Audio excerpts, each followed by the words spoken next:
Saudara, 26 Desember 2021, Aceh kembali memperingati musibah yang maha dahsyat pada 17 tahun silam.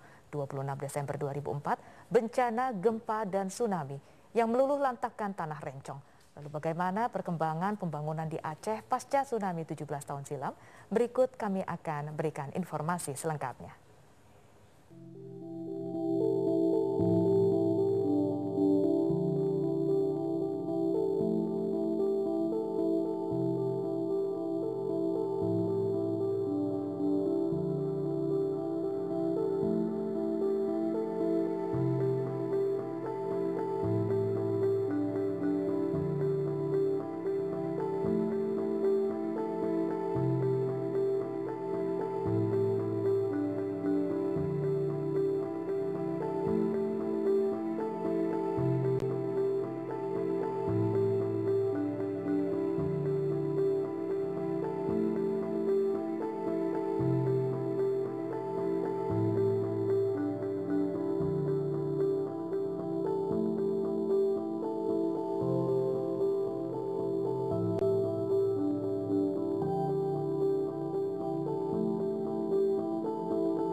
Ya, Saudara, 26 Desember 2004 yang lalu merupakan waktu yang bersejarah bagi dunia, khususnya Aceh. Dan 17 tahun silam Aceh diterpa gempa dahsyat berkekuatan magnitudo 9,1 yang disusul dengan gelombang tsunami. Banyak masyarakat yang menjadi korban meninggal ataupun hilang dari musibah tersebut, dan bencana alam tersebut juga meninggalkan kisah haru dari para korban yang selamat. Salah satunya adalah Delisa, seorang anak yang selamat dalam musibah dahsyatnya tsunami Aceh pada tahun 2004 silam. Lalu bagaimanakah kesaksian Delisa menghadapi dahsyatnya tsunami dan bagaimana melihat perkembangan Provinsi Aceh pada peringatan 17 tahun tsunami saat ini? Kita telah terhubung dengan Delisa, saksi mata dari dahsyatnya gelombang tsunami di Aceh 17 tahun silam. Halo, Assalamualaikum, selamat pagi Delisa. Halo, Assalamualaikum Mas, selamat pagi. Iya Delisa, sebelumnya saya mengucapkan selamat. Sebelumnya juga saya pernah menyaksikan film yang diangkat dari kisah kamu yang sangat inspiratif ya.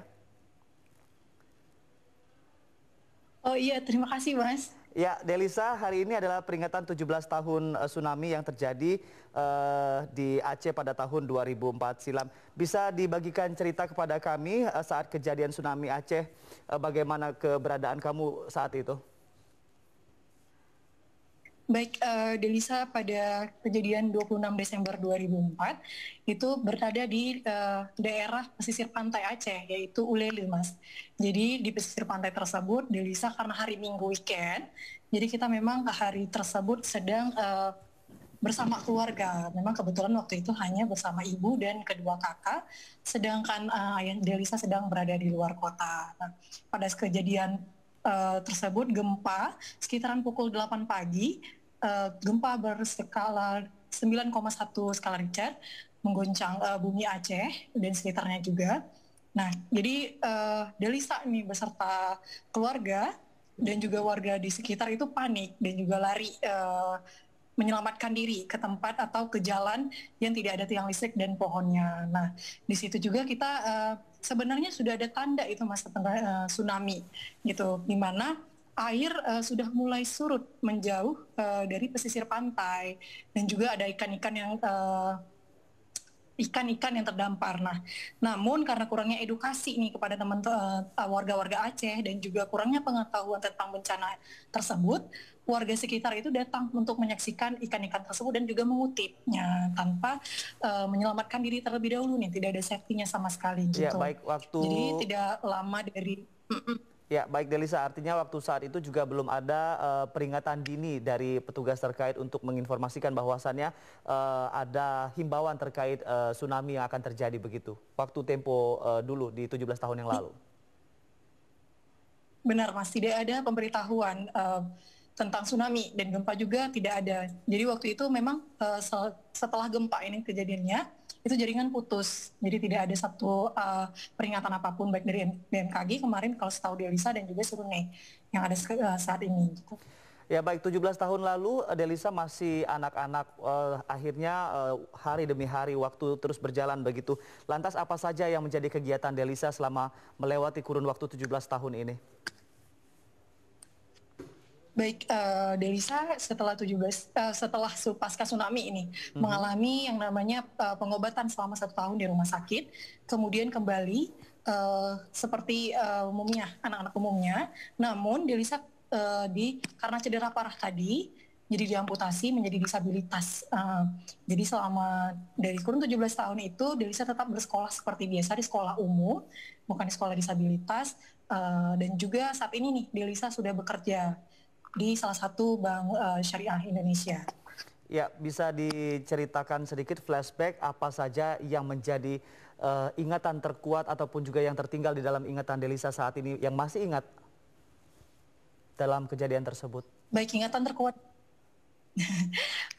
terkuat Delisa adalah saat Delisa diselamatkan di hari kedua tsunami, sore itu hujan. Delisa posisinya itu sudah berada sekitar lebih kurang 8 km terdampar dari tempat tinggal Delisa dan ditemukan oleh warga sekitar. Nah, saat ditemukan itu kondisi Delisa seperti mayat, ya hitam legam dan juga tidak bergerak sama sekali. Nah, jadi ketika warga tersebut mengangkat, barulah Delisa bergerak dan minta air. Memang waktu itu sangat-sangat haus kondisinya. Jadi beliau angkat Delisa, dibawa pulang ke rumah, tidak ada penanganan pertolongan pertama juga karena waktu itu kondisinya Aceh itu tidak ada rumah sakit yang buka lagi, tidak ada rumah sakit yang beroperasi. Dibawa pulang ke rumah dan hanya disembuhkan oleh air dan betadin selama beberapa hari. Baik, itu berapa hari ditemukan setelah kejadian terjadi oleh petugas yang sedang melakukan SARS begitu? Hari kedua pasca tsunami. Baik, Delisa 17 tahun berlalu, artinya ingatan itu masih melekat. Lantas bagaimana Delisa harus bangkit dari berbagai macam memori yang membuat Delisa trauma dan bagaimana juga cara kamu mengatasi agar tidak terlalu teringat pada momen-momen 2004 silam? Bisa dibagikan kepada pemirsa? Baik, jadi momen Delisa itu sebenarnya adalah lingkungan dan keluarga. Jadi setelah pasca tsunami itu Delisa mengalami trauma yang berat di mana kehilangan keluarga dan juga menyandang disabilitas. Jadi peran ayah adalah yang terpenting bagi Delisa. Jadi awal mula karena waktu itu usia Delisa itu sekitar 7 tahun, di mana usia anak-anak itu usia yang ceria. Tapi Delisa mengalami sesuatu hal yang tidak diinginkan. Nah, kondisinya waktu itu, lingkungan Delisa ini mendukung support penuh Delisa, walaupun di awal mungkin agak berbeda gitu kondisinya dengan yang lain. Namun lama-kelamaan ini mereka mengayomi Delisa, sehingga Delisa mudah beradaptasi dan juga ayah Delisa berperan penting di sini, di mana sering diajak Delisa ini ke tempat pengungsian tsunami dan juga sering dibawa Delisa itu tempat bermainnya atau sekolahnya disabilitas. Tujuannya untuk apa? Tujuannya agar Delisa mengerti bahwa ada yang lebih kondisinya lebih sulit daripada Delisa. Jadi dari sejak pasca tsunami tersebut 17 tahun yang lalu ayah sudah mengajarkan Delisa bahwa seharusnya kita lebih bersyukur seperti itu. Baik, sekali lagi juga duka cita yang mendalam dan juga rasa simpati kami terhadap terjadinya kejadian tsunami yang terjadi di Aceh tahun 2004 silam. Mudah-mudahan terus bangkit untuk menyongsong masa depan ya, Delisa. Kita akan beralih ke sorotan yang lain, Delisa. Kami ingin mengetahui lantas setelah 17 tahun terjadinya tsunami di Aceh, bagaimana Delisa melihat pembangunan yang terus bergerak di Aceh sendiri? Ya baik, kondisi Aceh sempat lumpuh total pasca tsunami, namun saat ini Aceh telah kembali tegak berdiri. Tidak hanya pulih ini Aceh, masyarakatnya lebih siap dan siaga. Juga pembangunan di Aceh itu sudah lebih meningkat, jauh lebih meningkat daripada pasca tsunami tersebut. Seperti saat ini Masjid Raya gitu ya, udah sangat bagus, jadi menarik wisatawan yang Muslim untuk datang melihat Masjid Raya, dan juga nih infrastruktur dari pembangunan Aceh seperti situs-situs tsunami sudah dijadikan objek wisata, menarik pendatang luar dan juga bisa meningkatkan ini perekonomian masyarakat Aceh. Ya, artinya sudah jauh berubah dari tahun ke tahun begitu, terus meningkat pembangunan dan juga sejumlah infrastruktur di Aceh sendiri ya. Delisa, ini pertanyaan terakhir, pesan apa yang ingin kamu sampaikan kepada masyarakat semua, khususnya yang tengah menyaksikan kita pagi hari ini terhadap momentum peringatan 17 tahun terjadinya tsunami di Aceh? Ya baik Mas, pesan saya ini harapannya, saya berharap nih peringatan ke-17 tahun ini menjadi pelajaran penting agar kita semua itu dapat mempersiapkan diri dengan lebih baik, karena sesuatu bencana bisa datang kapan saja. Dan juga kita berdoa kepada Allah Subhanahu wa Ta'ala, semoga kejadian ini tidak terjadi lagi, dan tentunya untuk para korban kita doakan bersama semoga mendapatkan tempat terbaik di sisi Allah Subhanahu wa Ta'ala. Baik, terima kasih Delisa atas informasi dan juga berbagi bersama kami dan juga pemirsa TVRI pagi hari ini. Sekali lagi mudah-mudahan kisah kamu menjadi inspirasi bagi banyak orang terkait buku dan juga film yang sudah ditorehkan dengan judul Hafalan Surat Delisa. Selamat beraktivitas dan salam sehat selalu Delisa. Assalamualaikum. Terima kasih. Waalaikumsalam warahmatullahi wabarakatuh. Saudara, gempa dan gelombang tsunami yang melanda Aceh pada 26 Desember 2004 lalu menyeret banyak kapal nelayan yang terbawa ombak di kawasan ini hingga berada di atas rumah warga. Kapal-kapal tersebut menjadi saksi bisu musibah pahit ini. Dan berikut kita simak laporan yang akan disampaikan reporter TVRI Novian Aulia dan juga kameramen Haryanto.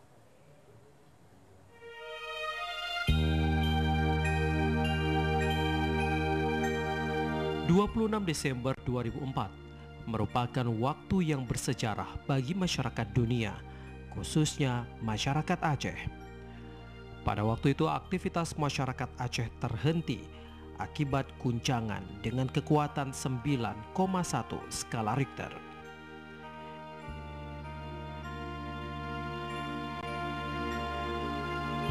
Tidak hanya itu, usai bumi bergoncang, gelombang tsunami pun menyusul.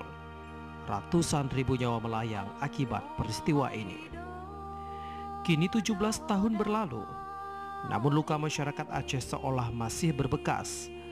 Saat ini sejumlah titik di Aceh terdapat sejumlah saksi bisu tentang kedahsyatan gempa dan gelombang tsunami yang melanda Aceh. Peristiwa gempa bumi yang disusul dengan gelombang tsunami yang terjadi di Aceh pada tahun 2004 silam menyisakan duka yang mendalam bagi masyarakat Aceh. Bagaimana tidak, peristiwa ini menyebabkan ratusan ribu nyawa masyarakat Aceh melayang. Dan dari jembatan penayung ini saya akan mengajak Anda untuk melihat berbagai objek peninggalan tsunami yang masih ada hingga saat ini.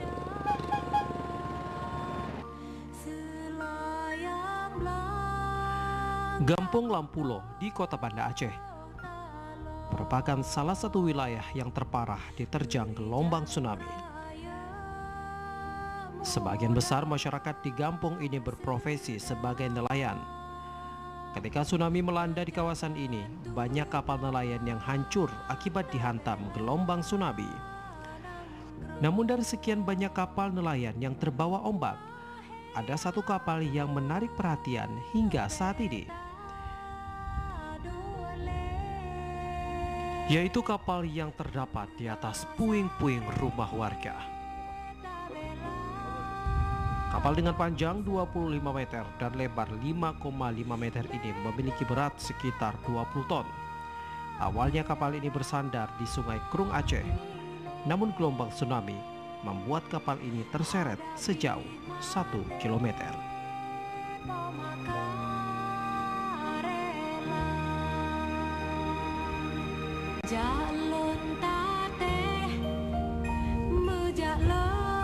Kapal ini bisa dikatakan sebagai kapal penyelamat. Hal ini dikarenakan kapal ini berhasil menyelamatkan 59 warga Aceh dari gelombang tsunami. Tidak hanya kapal nelayan yang terdampar di atas rumah warga di Kampung Lampulo, peristiwa tsunami ini juga membuat terdamparnya kapal pembangkit listrik tenaga diesel PLTD Apung ke tengah-tengah pemukiman warga di Kampung Punge Blangcut, Kota Banda Aceh. Padahal kapal ini awalnya berlabuh di pelabuhan Ulele untuk mengisi bahan bakar, namun gelombang tsunami membawa kapal ini ke tengah-tengah pemukiman warga. Ya saudara, selain kapal nelayan yang terdampar di atas rumah di Kampung Lampulo, Kota Banda Aceh tadi, PLTD Apung ini juga merupakan salah satu bukti bagaimana dahsyatnya gelombang tsunami yang meluluh lantakan Aceh pada tahun 2004 silam. Bagaimana tidak, kapal dengan bobot sekitar 2.600 ton ini terbawa dari pelabuhan Ulele Banda Aceh menuju ke Kampung Punge di Kota Banda Aceh dengan jarak sekitar 2,4 km. Kapal yang dimiliki PLN ini memiliki berat 2.600 ton dengan panjang 63 meter dan lebar 19 meter. Kapal ini mampu menyalurkan listrik hingga 10 megawatt. Kini kapal ini menjadi salah satu objek wisata peninggalan tsunami Aceh. Pemerintah Aceh pun menjadikan kapal ini sebagai museum. Banyak wisatawan domestik maupun mancanegara yang dibuat terkejut dengan kapal ini. Di sekitar kapal ini juga terdapat sejumlah puing-puing rumah yang hancur akibat tsunami yang tetap dibiarkan tanpa diperbaiki.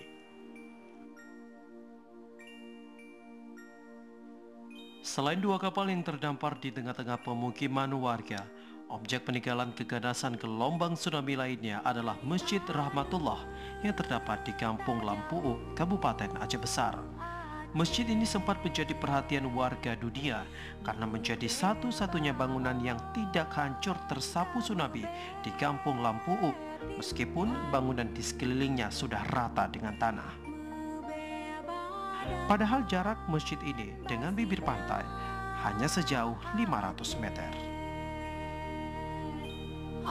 Ya saudara, dapat Anda saksikan di layar kaca Anda, ini adalah sejumlah puing-puing bangunan dari Masjid Rahmatillah yang terdapat di Kabupaten Aceh Besar, di mana masjid ini ketika tsunami menghantam Aceh pada tahun 2004 silam merupakan satu-satunya bangunan yang selamat, sementara bangunan di sekitar lainnya rata dengan tanah. Dan Anda dapat saksikan ini adalah salah satu tiang dari masjid ini yang hingga saat ini dibiarkan seperti ini bersamaan dengan sejumlah puing-puing lainnya oleh masyarakat setempat. Hal ini dilakukan agar warga ataupun masyarakat yang berkunjung ke masjid ini yang akan melakukan ibadah sholat dapat mengenang ataupun mengingat kembali peristiwa dahsyat gempa dan juga tsunami yang melanda Aceh 17 tahun yang lalu. Dari Provinsi Aceh, Novian Aulia dan kameramen Haryanto melaporkan.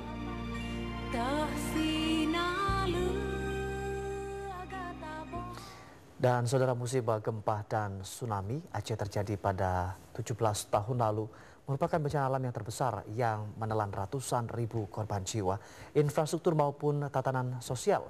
Namun seiring berjalannya waktu, rekonstruksi dan perbaikan tatanan sosial terus dilakukan. Seperti apa? Dan berikut kami hadirkan informasi lengkapnya.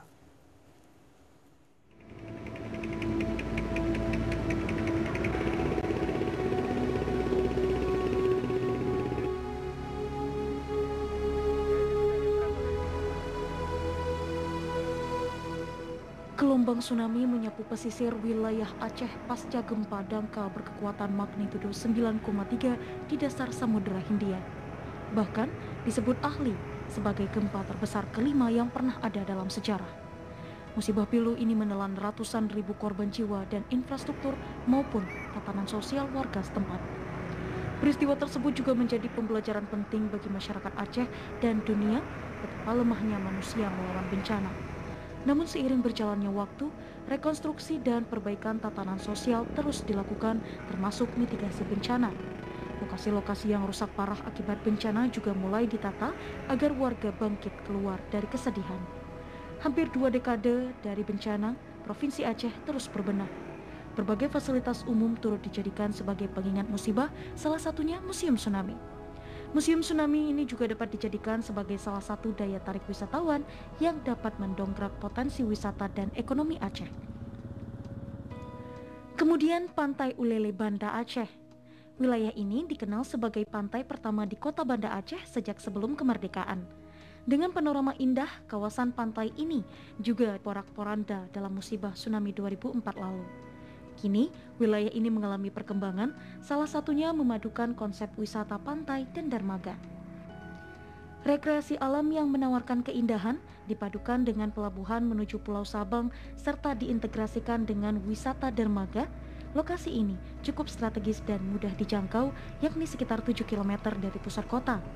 Keberadaan wisata dermaga tentunya menjadi salah satu pelengkap daya tarik wisatawan menuju Aceh, baik itu wisata religi, bahari, dan sejarah. Keberadaan wisata dermaga turut mendorong pembangunan Banda Aceh di berbagai sektor, diantaranya wisata hingga UMKM. Banyak sekali kuliner yang bisa kamu temukan di sini dengan harga terjangkau. Pendirian wisata dermaga memadukan konsep tempat bersandarnya kapal nelayan pencari ikan hingga jajanan tradisional yang berada di sisi jalur pedestrian maupun pedagang UMKM lainnya.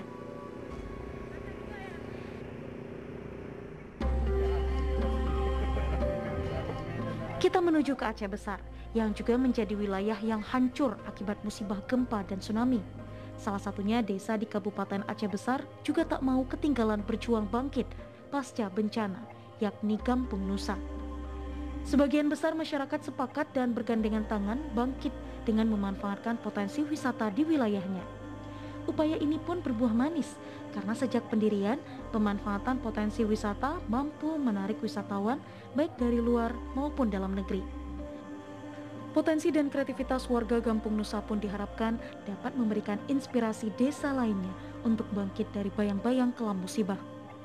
Melalui kelompok perempuan Nusa Creation Community (NCC), mereka mengelola sampah yang selanjutnya berkembang menjadi gerakan berbasis masyarakat. Sampah yang tak berguna pun menjadi salah satu berkah. Sejak gerakan awal itu, potret keunikan wilayah ini terus berkembang hingga Kampung Nusa Aceh Besar bisa masuk ke 50 desa wisata terbaik se-Indonesia oleh Kemenparekraf.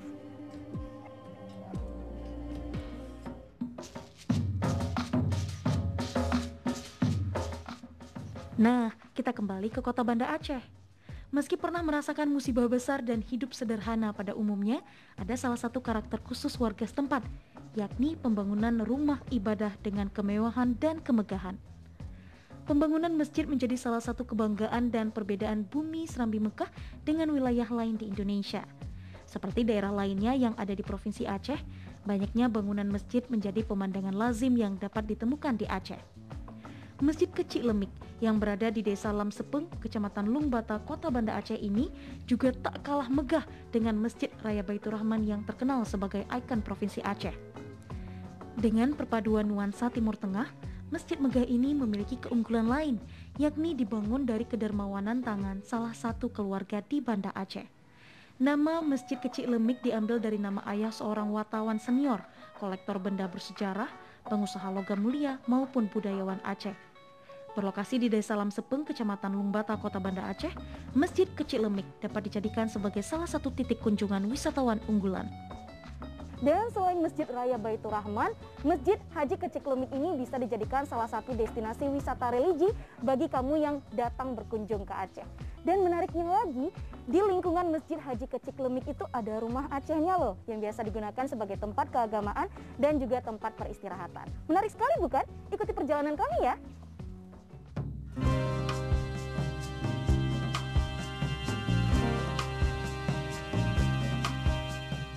Tak kalah menarik juga, Provinsi Aceh siap memacu pertumbuhan ekonomi. Hal ini karena Aceh telah memiliki jalan tol pertama, yakni kehadiran jalan tol Sigli Banda Aceh atau Sibanceh. Jalan tol ruas Sigli Banda Aceh seksi 4 sepanjang 74 km yang menghubungkan Indrapuri Blang Bintang telah diresmikan oleh Presiden Joko Widodo pada tahun lalu. Ruas tol Sigli Banda Aceh alias Sibanceh seksi 4 tersebut adalah sepanjang 13,5 km dari total panjang 74,1 km dan merupakan bagian dari Jalan Trans Sumatera. Setiap pembangunan infrastruktur jalan, jembatan dan lainnya diharapkan mendorong aktivitas ekonomi maupun pertumbuhan ekonomi Provinsi Aceh. Ayo, ditunggu kehadiranmu di Bumi Serambi Mekah ya.